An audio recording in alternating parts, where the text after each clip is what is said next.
কোনোবাই কিবা ভাবিছে, ভাবক। নিজ মানসিকতাৰ সামৰ্থ্যৰ ওপৰত ভিত্তি কৰি যি ভাবিব পাৰিছে সেয়াহে ভাবিছে। কোনোবাই কিবা কৈছে, কওক। নিজ মানসিকতাৰ সামৰ্থ্যৰ ওপৰত ভিত্তি কৰি যি ক'ব পাৰিছে সেয়াহে কৈছে। আন কিবা কৰিছে, কৰক। আকৌ নিজ মানসিকতাৰ সামৰ্থ্যৰ ওপৰত ভিত্তি কৰি যি কৰিব পাৰিছে সেইবোৰহে কৰিছে। একেই কথা আমাৰ বিষয়েও। ব্যক্তি হিচাপে, মানুহ হিচাপে আমি প্ৰত্যেকেই নিজ নিজ মানসিকতাৰ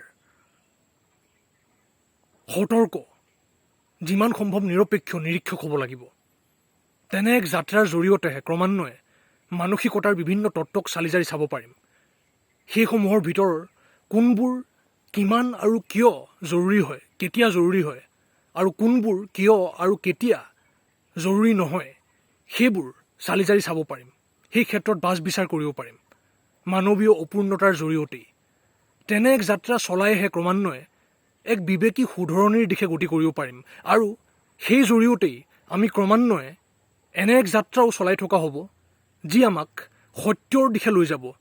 সত্য কি হয় আৰু মিথ্যা কি হয় সেই পাৰ্থক্য বুজাই দিব। তেনে এক যাত্ৰাৰ দিশে গতি কৰি, তেনে এক পদক্ষেপ আৰম্ভ কৰি, তেনে এক জীৱন জীয়াই গৈ থাকি আমি সাৰ্থকতাৰ দিশে গতি কৰিব পাৰিম।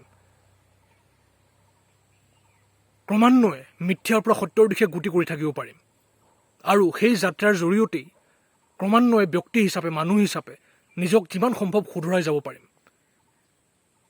সতৰ্ক হ'ব লাগিব, সজাগ হ'ব লাগিব, বিবেকী হ'ব লাগিব যিমান পাৰোঁ।